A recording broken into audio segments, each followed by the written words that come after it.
is where attendees see the presenter screen, and the viewer window can be resized by dragging and dropping the lower right-hand corner. The control panel is where attendees can interact with organizers. By clicking the arrows on the Grab tab, you can open and close the control panel. The audio pane provides audio information. You can use either your telephone to hear the presentation, or if your PC is equipped with speakers, you can use the speakers on your computer. If you use a telephone, it'll give you a dial-in number, an access code, and an audio pin. Everybody will be on mute basically for the presentation.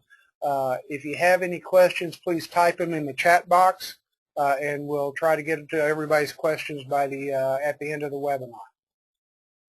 Okay, you can auto hide the control panel. Click under the view menu and make sure the check mark on auto hide the control panel is checked, or uncheck it if you want the control panel to remain open. All right, with that, real quick, upcoming professional development opportunities. This webinar is actually just an intro to the course. The two-day course will be held May 15th and 16th in Tempe, Arizona. Early bird rates on that course end tomorrow, so if you're interested in attending, save a few bucks and register by tomorrow. We have cybersecurity and information assurance coming up June 11th and 12th in Crystal City, Virginia. And then later in June, what T&Eers need to know about project management and systems engineering, also in Crystal City. Upcoming workshops, we have the Undersea Technologies for T&E in State College, Pennsylvania in June. And then in July, the Systems workshop and the RD Use of Propulsion Vehicles workshop. Those two workshops are being co-located. One fee will get you in both workshops, all sessions, all exhibits. We also have the Certified Test and Evaluation Professional Examination schedule up. We start examinations in June, roughly once a month. And then we do have all those once a month will be in Fairfax, Virginia. We also have other sites scheduled as chapters step up and want to host a site for their group. We'll be in El Paso July 19th and in Las Vegas October 24th. And other sites as scheduled. Please visit www.ikea.org/certification for more information and to apply to get certified. All right, our presenter today is Mr. Sean Valley. He's a CISSP. He's a Secure Mobile Computing Lead at the MITRE Corporation Cybersecurity Division. At MITRE, Sean leads research, development, security assessments, training, and system security engineering for mobile computing, enterprise network security, and defense systems. Before joining MITRE in 2008, Sean served in a variety of engineering, consulting, development, teaching, and managerial roles at IBM, Avesca, Idiom Technologies, and also independently as a contractor. His areas of expertise include mobile computing, cybersecurity, enterprise software, and identity management systems.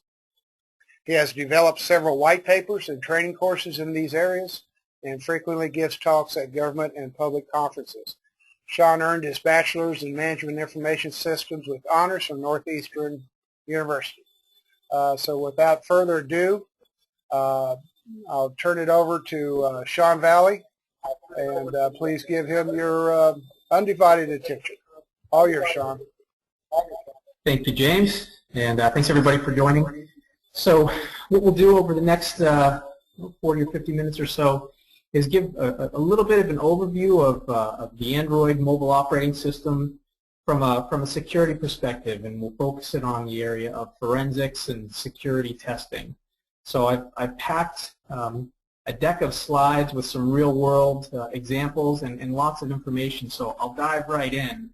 And as James had mentioned, if you have questions along the way, type them into the chat. I'll try to get to as many of those questions as we can at the end here. So let me just progress things forward here. So just a little idea of what we're going to get into from our discussion today. My slides are going to progress to my agenda here. What we'll talk a little bit about is basically this two-day course that James just mentioned, just a little overview of what that course is going to look like. The majority of this webinar will actually dive into a little bit of the test and evaluation and the forensics piece of the Android system itself.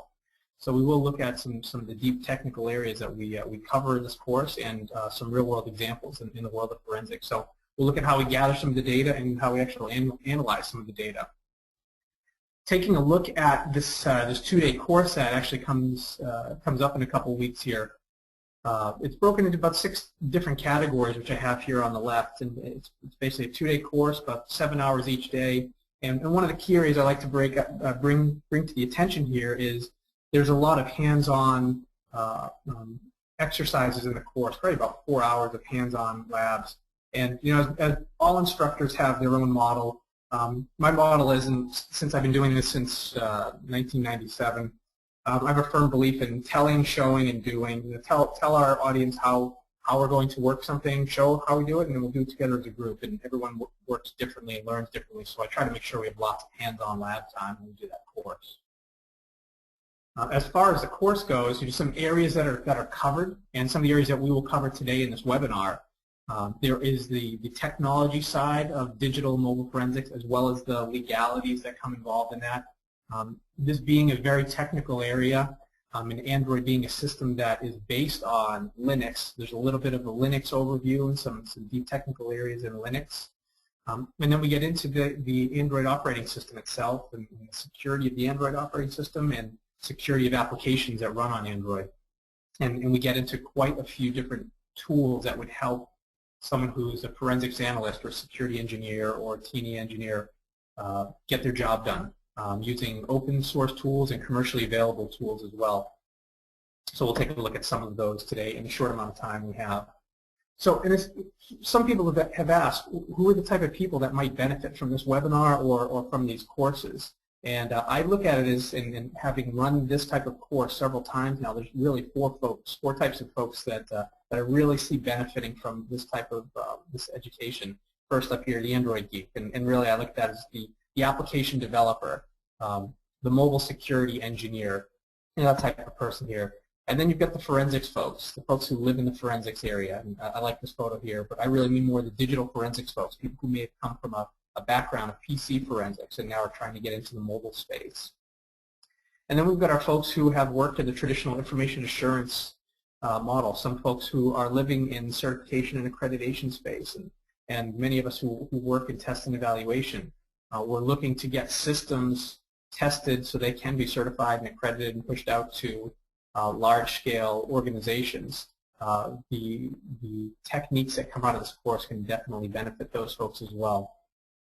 And then, yes, even managers. I've had several folks who are managers of technical groups and organizations attend the training. They don't necessarily plan to be the folks that are going to roll up their sleeves and get deep into the technology, but they want to have an overall understanding of the mobile security ecosystem, as well as some of the tools and techniques that some of their folks will be working with. So just give you a little background of some of the folks who have been involved in the training and can benefit from it. I like to give people a sense of what are some of the prerequisites you might want to take coming into something like this. And I don't say this is hard or fast, but just some of the takeaway. If you have a background in Android in any way, shape, or form, that definitely helps. And if you have a background in Linux in any way, shape, or form, that also helps. So those are just some things to keep in mind. I think my slides switched here. So if you have a little background in those areas, those are helpful coming into a course like this. But we do make sure to cover some of that background information as we dive into it. So just a quick overview. What are mobile forensics, and why should somebody care what mobile forensics are? And really the big takeaway is you have a mobile device, you have a smartphone, you have a tablet. It's the ability to acquire data off of that device and then analyze that data at a very high level. And this can be used for many of folks who are dialed into this call and many folks who are part of our organizations, whether it's actually someone who works in a forensics lab who's trying to investigate a device to try to find out information about the user of that device, or folks who are working more in the security and engineering space who are trying to do test and evaluation of mobile operating systems to determine if they should be deployed, or mobile applications. So there are many different use cases of forensics, and that can definitely be covered from this benefit here. All right, I don't want to spend too much time on the overviews and the details, but I really want to dig into Android as a platform, and then get a little bit into the forensics in itself. So over the next few minutes, I want to just get us all on the same page. What is Android? And most of us know what Android is. Obviously, it's the most popular mobile operating system on the planet right now, and just have some stats on the screen here to back that up. And these are some more recent stats, and just shows that Android as an operating system is growing at a very, very rapid pace. Yes, it's even beating the iPhone and squashing BlackBerry from a commercial as well as an enterprise perspective. So it's just very interesting to watch that Android really is the largest player as far as mobile operating systems go today. Android as a platform has been around since 2005, and Google, as most folks know, acquired Android, and now Google is basically the organization that manages the Android project and pushes out this open source project to the community. And Google is very active in making regular updates, and this is just a chart here that shows just some of the regular updates here to Android. You may have heard that Android, different versions of the Android operating system are usually named after some type of a dessert or treat, so just kind of holding true to that. As far as Android devices, there's some amazing numbers here. 1.5 million Android devices are activated daily, and this is just a recent update over the past couple of weeks from the CEO at Google. And it's an enormous increase from just a year ago. And the notes here, it just shows that every year over the past couple of years, Android has been growing leaps and bounds. So, for those of us who wonder, is Android a large platform for the areas that we work in? It is definitely a very large and viable platform, and continues to be growing on a regular basis. That brings in challenges for those of us on the security side and the testing side. With all of the different versions of Android, and being delivered by many different manufacturers and many different mobile carriers, there are many different versions of the operating system that exist, from older versions that have flaws and vulnerabilities in them to newer versions that might be more hardened and secured with many features in them. As of right now, there's about 6 different versions of Android that are floating around, which creates this fragmentation problem, and also makes it a testing challenge for those of us who are actually in the security and the testing areas. As far as the apps go, that's one of the things that have made smartphones and Android itself a very popular platform. There is a very, very large app ecosystem, primarily based out of what used to be known as the Android market, now known as Google Play. It's getting close to 1 billion apps in the Google Play Store. It continues to grow on a regular basis, and some amazing numbers. There's been over 25 billion apps downloaded from the Google Play Store since it opened. Obviously, its primary competitor, Apple, with the App Store and the iTunes. Google and Apple have 2 very different ways of how they monitor and manage their applications in their app stores. Apple has a very tight control over their app store and what gets put in, where Google is more of an open model of allowing apps into their app store, which also can lead to some apps with some nefarious capabilities and some malicious capabilities to get into that app store. So again, all more reasons to have more understanding of the security and the forensics behind Android. As I briefly mentioned, the Android open source project is something that Google manages and maintains and runs, and basically Google has the source code of Android, which gets published up into a public website. Folks can download it at any time, and that's how manufacturers build their versions of Android. It's a great location for security forensics analysts to get deep knowledge of the Android operating system. We won't get into that today. We don't get much into that in the 2-day course, but it is an important thing to note that it does exist and is out there in the market. Looking at Android as a system, this is a slide that most folks who have any Android background will recognize this slide. And I like to bring it up because when I get into the security and the forensics side, there's about 4 or 5 areas that we'll dive into in the course. I've just highlighted a couple here. We'll go into some small pieces of the application side of forensics of Android, as well as some of the database side, and a little bit into the operating system as well. So let's tie this together. We had a brief overview of what mobile forensics are, a brief overview of what Android is. Now, let's talk about Android in the forensics community. One thing that's exciting about it is this is new. This is a very new community. It's really only been around since 2009, and that makes sense. Android's only been around for a few years prior to that. There are some well-known experts in this field here, so I've dropped some names on the slide here. Andrew who has written a book on Android forensics, a great tool of knowledge and learning the background of the security behind Android. And then we've got some other folks who are mentioned on here that are also well-known folks in the Android security community. So they're good folks to follow either online or through their readings and their blogs as well. Thinking about some different areas where I've actually used Android in the security perspective, I have over here on the right, and I use it pretty regularly for some test and evaluation work of mobile applications that are being developed for some of my customers, and I'm brought in to test those applications to make sure they meet specific security check marks and compliance goals, as well as some other areas where they're actually I've been asked to do some deep security testing of mobile applications to try to find gaps that go over and above compliance and check marks, and in some other areas as well. I do work in some research areas as well, as Stacey mentioned before. So let's dig more into Android itself and the areas where we can actually do some of the security testing, some of these forensics. It starts a lot with the hardware. There's many things that come on board with any Android device. Traditional, like the computer, you have your CPU, you have memory, you have a lot of things that are traditional to a computer in itself. But obviously, being a mobile device, you have a lot of other things that come into play here, where you have external storage in many cases with an SD card. You have multiple cameras, a front camera, a rear camera, so that means you're going to have a storage of photographs on device. Some phones have removable batteries.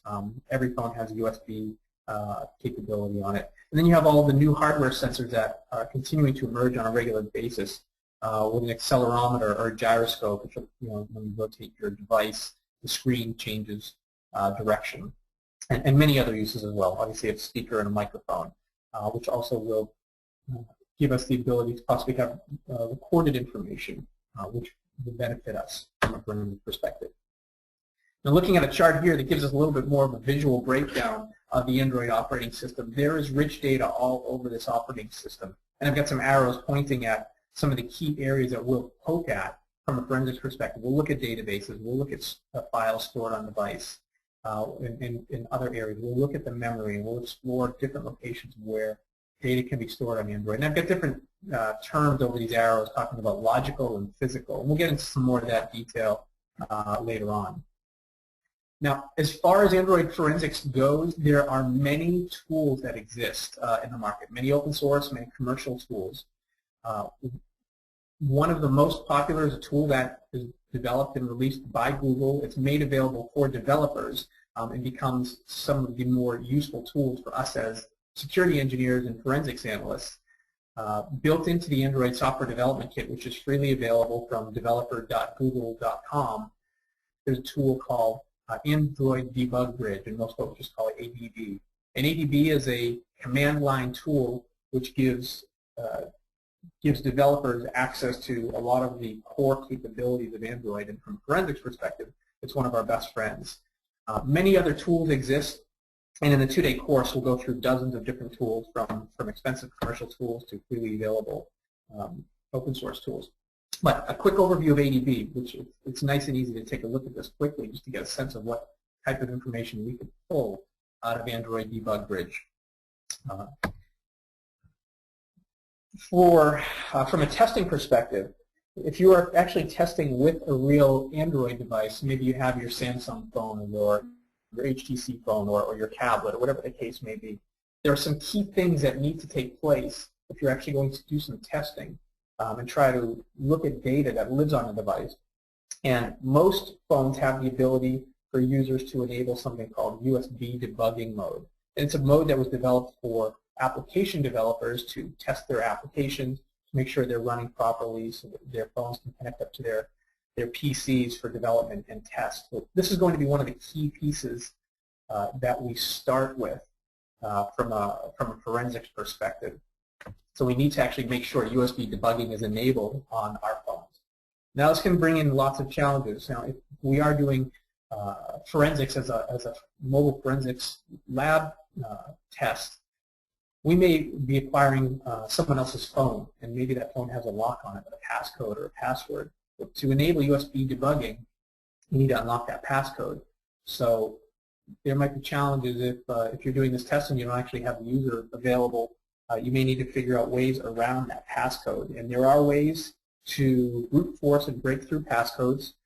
There are other things we might need to do by changing the security level of the device itself. And we'll have to get into those at a later time because there's so much detail that comes into that. But no, for us to be able to do tools we're going to start with, we need to enable this USB debugging mode. So as long as I don't have a passcode to worry about, I can go into my development screen and check a box that says USB debugging. Some simple areas there. To get a little bit into the tools here, what happens when you plug your Android device into your computer, whether it's a Mac or a PC or a Linux machine, as long as you have the Android SDK installed on your computer, your PC, you'll have the three tools that I have mentioned here on the slide, the Android Debug Bridge daemon.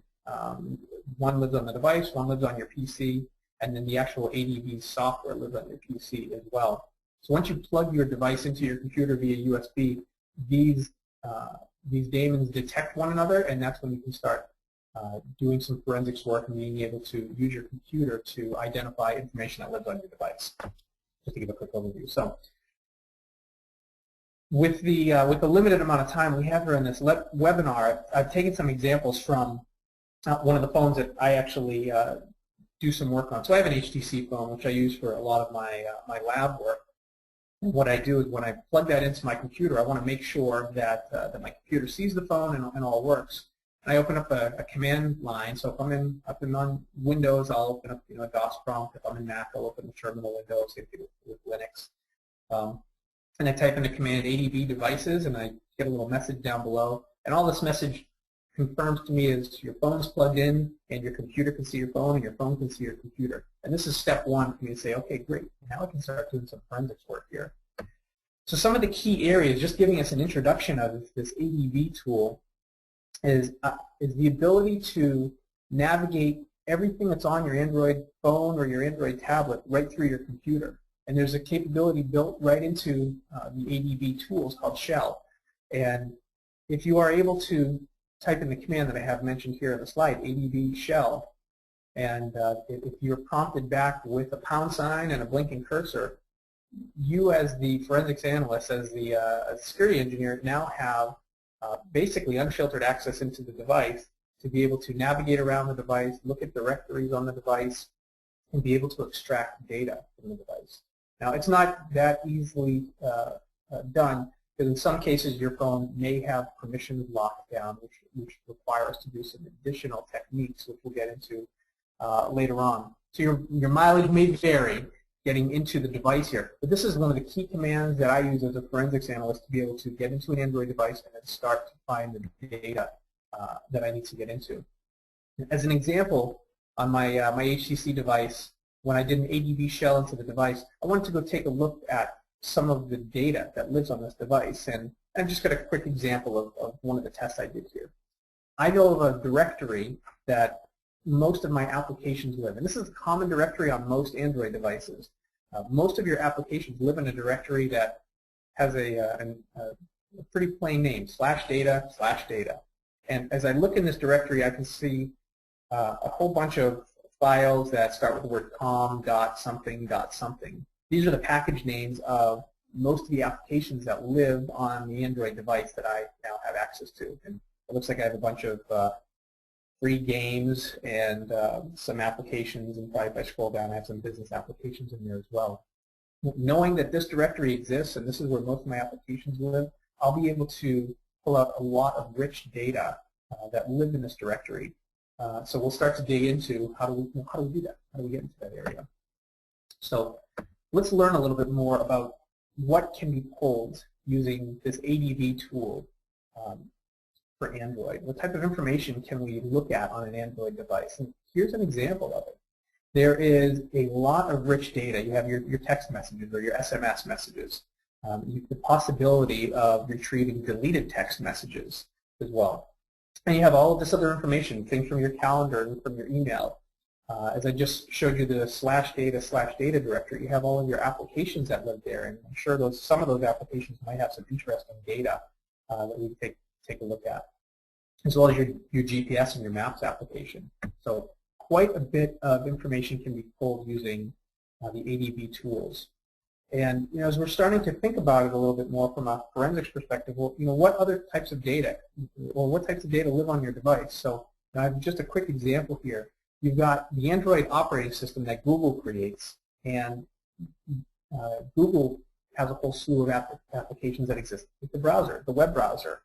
The web browser is going to have lots of information like the user's bookmarks or history, and we might be able to get some interesting information from there if we're doing some device forensics. Then you've got applications that are installed by the manufacturer of the device. Could be Motorola or Samsung or HTC or LG or many of the other manufacturers. They like to put on their own applications on there that may or may not have interesting information on them. And then you've got applications that the carrier like AT&T or Verizon would put on there. And then you have the user's applications that they've downloaded from the app stores, from Google Play. So you have all these different areas of rich information that are going to live. Most of these will actually live in that /data/data directory, but they could live in a couple other locations as well. So this gives you an example of what type of data are we really looking at here.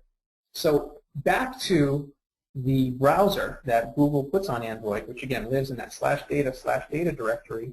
Now I've dug into this and I'm looking at some of the key directories that exist for the web browser in Android. And the subdirectories are over in that far right of this screenshot here. Now the browser has a handful of different directories, but it actually has some directories that are very common to most Android applications. So we're going to explore these in a bit more detail. Once you understand these common directories, you'll be able to look at just about any Android application and start to look at some critical information. So most applications have about 5 different common subdirectories that live in them under that /data/data/ application package name. So I've got these 5 subdirectories, one that's shared preferences, one that's common or reusable libraries, and then we have a few others there, including the databases that an application may use. So looking at these areas, this is one of the areas where you're going to get quite a bit of rich information from an application. So as I stop for a second here to think about this, looking at this area as a forensics analyst will give that analyst the ability to look inside of applications, trying to identify some rich information about the user who may have used this device. Maybe if there's a legal proceeding and they're trying to get gain some evidence. As for a T&E engineer or security engineer, these directories are critical for us that are looking to test applications to determine if these applications should pass some level of certification or some ability to get accredited to be deployed into an operational environment.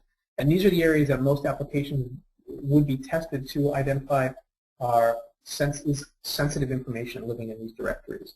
Is there information that should not be made publicly available? Is there certain information that's being stored on device that could possibly be better protected or possibly stored off device? So this area comes in very beneficial to a few of us in different ways as we dig further into the Android system. So let's look at some of these directories in a little bit more detail using this ADV tool and how we would actually identify what some of this information looks like. So I just mentioned shared preferences. So basically what shared preferences are, it's basically a combination of data. There's a key and then there's a value. So there's different types of value. Just about every application in Android has a shared preferences directory and then either one or multiple XML files that live in that directory. And it's pretty easy to actually take a look at one of these files and see what the data looks like. Now you can copy this since it's an XML file. We'll get into this later, but you can copy the file off the device and analyze it in any type of tool that you feel comfortable with. So if you have an XML reader, even Internet Explorer is a decent XML reader. You can take that file off the device and analyze it in other tools on your PC. But I decided to do this example right on the device using the command line, my DOS prompt that I was using here. In this example I have on the screen here, it's just a little bit of a change from the web browser that we were just talking about. But I decided to poke into the phone application. that comes built into Android. So the actual phone dialer and the phone application. Again, every application has a shared preferences folder. And what I see here down at the bottom is, well, it looks like an XML file, and I have some names of keys and then some values. It looks like they're true or false. So really my takeaway from this is the phone application, shared preferences, I can tell whether the user has turned on the ringer or turned off the ringer or turned on the vibrate option or some of the different options that are in there. So I don't see something in here that's really rich data that might help me from a security perspective. I can look at this and say, okay, shared preferences does not leak critical data. So I feel a level of confidence in this. From a forensic perspective, I don't see much here that I would use from an investigation. But let's look at a couple other examples. So this example I have here is actually from a mobile, this is actually from a security application. So a security app that can live on your device, and it's similar to a virus scan type of an application. It scans your device for malicious information that may live on your device. Right, so this application I have installed on my device. I'm able to look into the shared preferences directory of this application, and I highlighted something in yellow down at the bottom here. And what I found was very interesting, and I obfuscated a little bit of this information on the screen here, is in the yellow area, my username and my password were stored in the clear in the shared preferences file of this application. So here's an example of, okay, there's some interesting information that might be useful from a forensics perspective. Do I reuse passwords in other locations? Maybe, maybe not. Does this user have a password that they've used elsewhere? Are these credentials used for something else? But something to keep in mind from a security perspective is this application is storing the user's username and password right in the clear. So there's definitely some information that we might need to think of, to have some extra consideration whether this app should be deployed as is. One other quick example here of shared preferences, and really the benefit of the rich data you can get out of these XML files. Here's a device management application which allows my organization to allow me to have either company issued mobile Android device or bring my own Android device. And with a mobile device management application, it plugs into my organization's back-end device management servers. As I look at the details of this application, my username, my organization's domain information, as well as my password were all stored in the clear on this on the application that lived on my Android device. And something that is very scary, not only was this information stored locally on my device, but this is also my network credentials. So my application can use some single sign-on capabilities. So if a forensics analyst was to get their hands on my device, they have my name, my company's domain address, as well as my password to my domain credentials. So some real rich data is right there. So those of us who are security engineers might take a look at this and say, concerned. And it is definitely something to be concerned about. A forensics analyst would love this. There's some great, rich data that lives in this information. So that was just an example of shared preferences. And a lot of rich data can be pulled right out of just simple XML files. And there are several other areas that we can look at. Internal storage that lives on device as well. Again, this is also in that /data directory. Many of these areas that we look at, you may need extra credentials to get into these. And some of you may have heard the term jailbreak or root. In some of these areas that we're looking at, you may need root access on your Android device to get into this. And in the two-day course, we'll talk about how we can get into some of those different root areas. But as I look at some more areas of where I could find some data, there's a directory in most applications called files. And in your files directory, there may or may not be rich data. It all depends on the application. The example I brought up here is in Google Maps, which comes on all Android devices, which is also used for navigation and GPS and some of those areas. What's really nice about Google Maps is there is a directory in here that stores turn-by-turn navigation directions, the audio files, in WAV files. And so the actual audio files are stored in the directory here. So again, for the forensics analyst who's trying to determine where's this device been and where has the navigation or the GPS application been used, you can go into this area here and actually find some rich data as well. Some other areas of importance from a forensics perspective is the external storage. Most Android devices have the ability to use an SD card that can be popped in or removed at any time.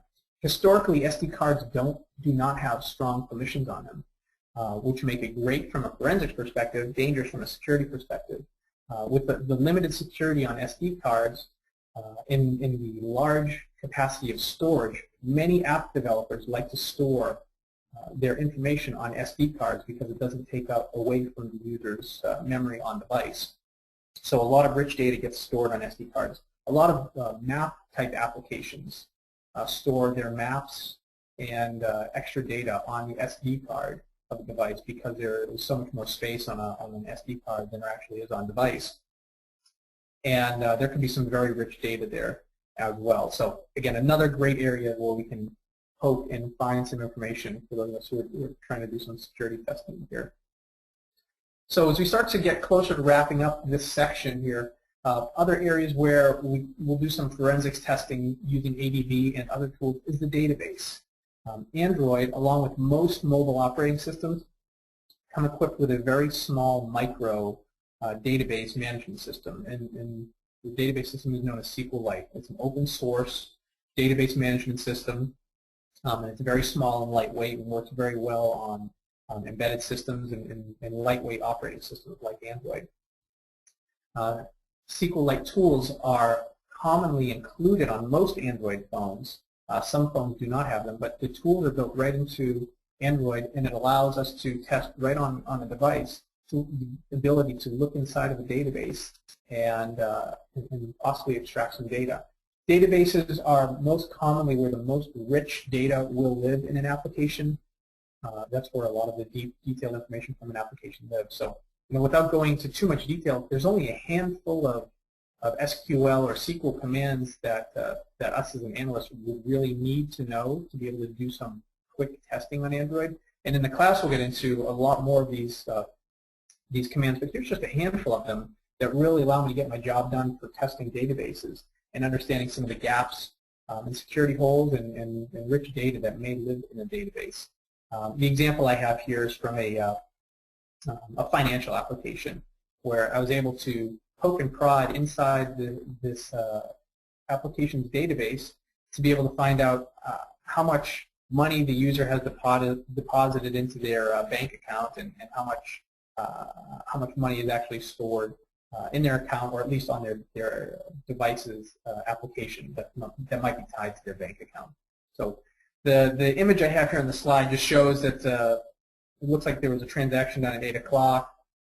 They're storing their data in US dollars, and basically I stripped out extra information that had possible account information. But there's some great information that lives in these databases as well. So this just gives you an example of what SQLite looks like. For those who may have a background in databases and database management systems, there is, again, the ability to take databases from Android applications, pull them off the device, and then be able to do the testing in more of a traditional desktop database tool. And there are some SQLite browsers which can definitely help us for testing back on our desktop, so we have more control and more of a user interface to be able to look at our data. Now, that was just a quick intro of some of the areas that we can dig into, and I know I blasted through quite a bit of that information.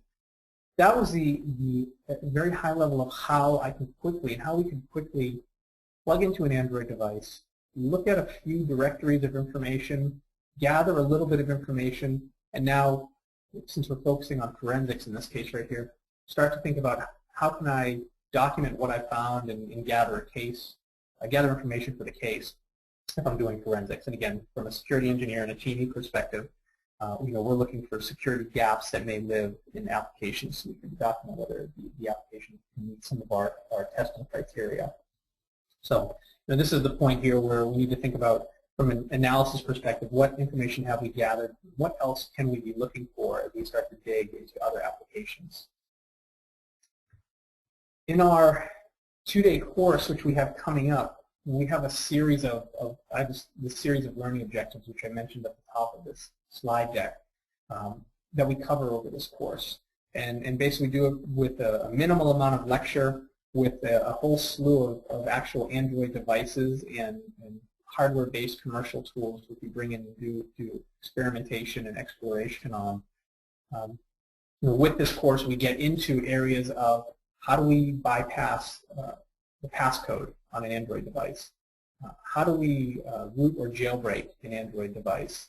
And what are some of the different ways that we can extract and analyze data on an Android device? And then we get into an even deeper area, which is exploring Android applications from a vulnerability assessment perspective and a penetration testing perspective, where we actually do a little bit of reverse engineering of Android applications. And then we analyze all this data that we acquired to try to make heads or tails of what we found. You know, we found some data that would help a forensics analyst get their job done at the end of the day. Have we found enough information that we could bring back to our manager, whether it's an information assurance manager or otherwise, to let them know that this application is meeting our security needs or has some gaps that we need to mitigate before we move on. Those are some of the areas that we cover in the course, with a lot of deep hands-on exploration as well. So as I'm getting closer to time here, just some things to realize is I just gave a quick overview of that Android debug bridge as one of a handful of different tools and one that's freely available. There are many different tools that can be used and many more techniques that can be used from a security, from a T&E, and from a forensics perspective. And as James mentioned up front, we have a two-day course coming up May 15th, 16th in Tempe, Arizona. I've put an easy link for the registration here, bit.ly bit.ly link here. And I do believe this link is case sensitive. So if you're interested in registering for the two-day course, you can type that URL right into the browser there. And if you have any other questions or follow-up information you'd like to bring to my attention afterwards, I have my Gmail address in here as well. So with that, I know we have a few extra minutes. I'll hand it back over to James, and we can go from there.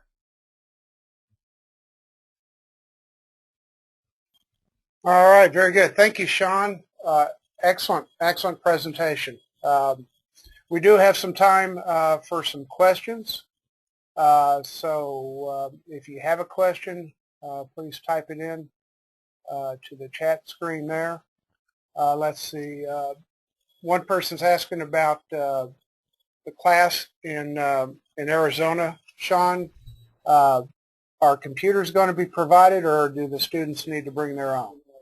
Great question.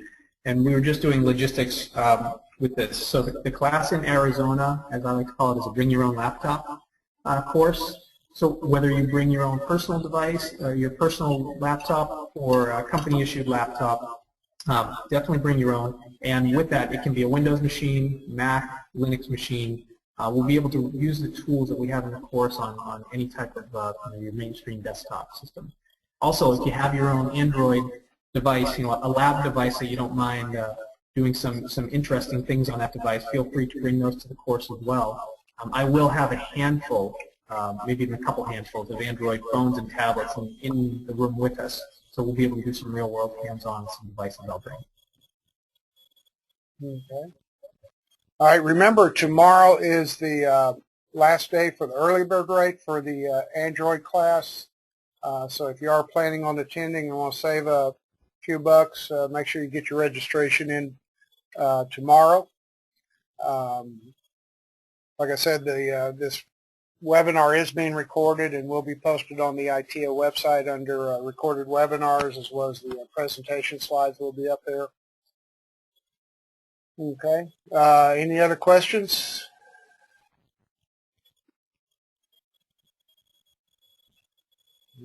Well, Sean, thank you very much. Excellent job. Remember, we got the course coming up in a couple of weeks.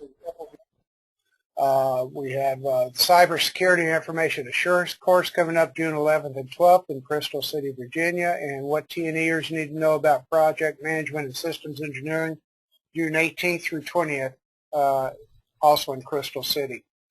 Upcoming workshops, we got Undersea Technologies in State College, Pennsylvania in June, and then 2 workshops co-located in El Paso, the Systems of Systems, an NIE experience, and the R&D use of propulsion vehicles. So 2 workshops for 1 fee. So if you can make it, we will see you there. Also remember the certification exam schedule, Certified Test and Evaluation Professional, is kicking off next month, June 10th. We'll have sessions here in Fairfax, Virginia every month, and then also have some sessions. It's a 4-hour exam, 200 questions. More information, please visit www.itea.org/certification for any additional information. Sean, once again, thanks for your time. Excellent presentation, and look forward to an outstanding course in next week, I guess.